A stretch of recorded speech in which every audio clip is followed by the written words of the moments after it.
Jacques Idondo et ses amis randonneurs sous le teint de l'association Bortu Kayak sont heureux. Ils savourent la fin d'un projet ambitieux, la rénovation de 3 cabanes de berger sur le massif d'Irati. Le choix, il a été assez délicat dans le sens que il faut que ça corresponde à une itinérance, à des circuits, des étapes de circuit. Et ensuite, la grosse difficulté, c'est le contact avec les copropriétaires. Il faut savoir que le système pastoral en Soule est très particulier puisque c'est une copropriété. Et donc, dans la mise en place du projet, Bortu Kayak s'était engagé à avoir l'accord de tous les copropriétaires. Les travaux ont été réalisés par l'association d'insertion Interface de Mauléon. Un chantier grandeur nature pour rebâtir un patrimoine en péril. Nous sommes sur le dernier caillolard ou cabane rénovée. L'association de randonneurs assure les finitions intérieures. Pour le chantier École Interface, le gros œuvre est terminé. On accueille donc des personnes qui sont en difficulté, on va dire, sociale et surtout en recherche d'emploi.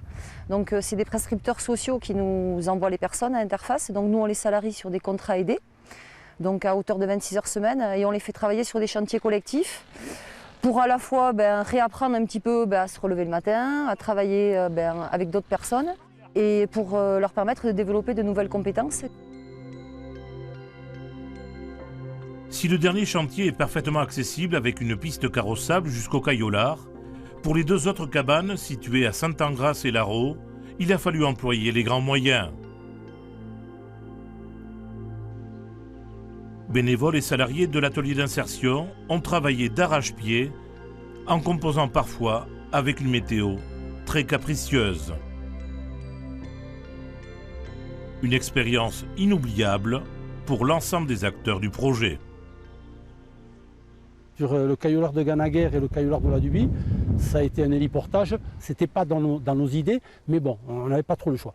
Mais après, c'est vrai que ça a été du portage par véhicule tout-terrain, ça a été à dos d'homme. Et puis voilà, essentiellement comme ça, quoi. Certains caillolards, comme la Dubie, c'est 19 copropriétaires qu'il faut contacter, parce que certains sont aux États-Unis, ou sont à Bordeaux, ou sont à Paris. Donc c'est cette prise de contact qui a été très très longue.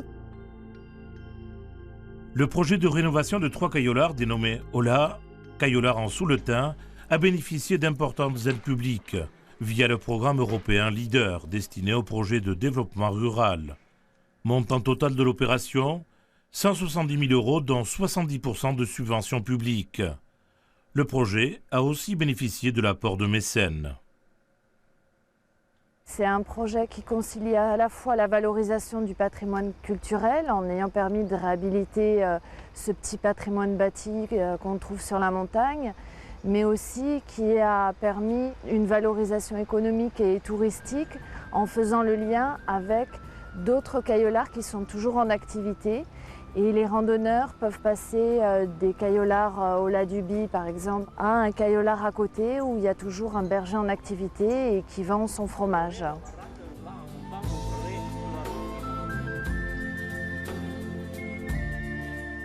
La montagne basque est confrontée à de profondes mutations avec l'affaiblissement des activités agricoles. La rénovation de ce patrimoine pastoral bâti, un abri pour randonneurs, est une porte d'entrée supplémentaire pour le territoire. Des circuits pédestres variés sont proposés. Avec des changements météorologiques extrêmement rapides dans cette zone des Pyrénées, ces abris sont les bienvenus pour passer une nuit en toute sécurité. Les cabanes de berger ou caillolards étaient abandonnées. L'architecture locale a été respectée. Le mur a été repris, comme on peut le voir, à la base, sur les anciennes fondations.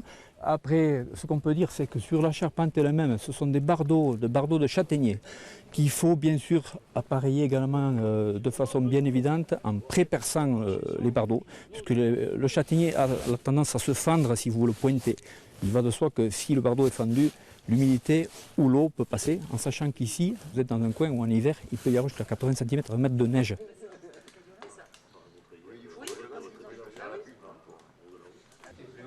Les salariés du chantier d'insertion ont beaucoup appris avec ces travaux de reconstruction. J'ai eu la chance d'avoir un encadrant, ancien compagnon, qui m'a appris tellement de choses que j'arrive à participer, à réaliser de ça, quoi. Une charpente pareille. Voilà. C'est une centaine de pièces en tout. On est très très content de ce qui a été réalisé, oui. Et beaucoup de gens nous le disent et ça fait du bien, quoi. Laurent et ses collègues ont accompli un travail collectif remarquable pour un large public. Les 3 abris sont en accès libre.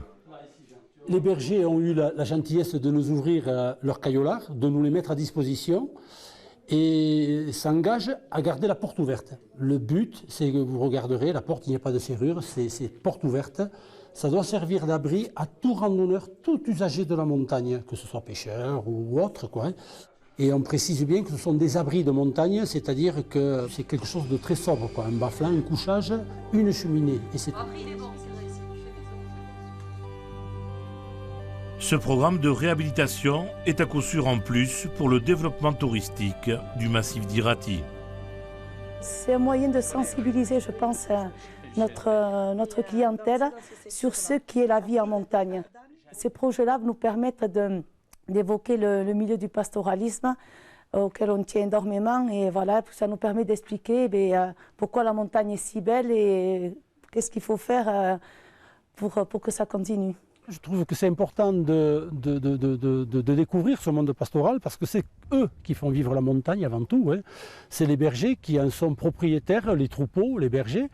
Et je trouve que c'est intéressant, la rencontre avec ces gens-là, c'est découvrir ce milieu, ce métier. L'association de randonnée Portu-Kayak, l'atelier d'insertion de Moléon et l'ensemble des collectivités ont réalisé un tour de force en portant ce projet jusqu'au bout à travers de nombreux chemins escarpés.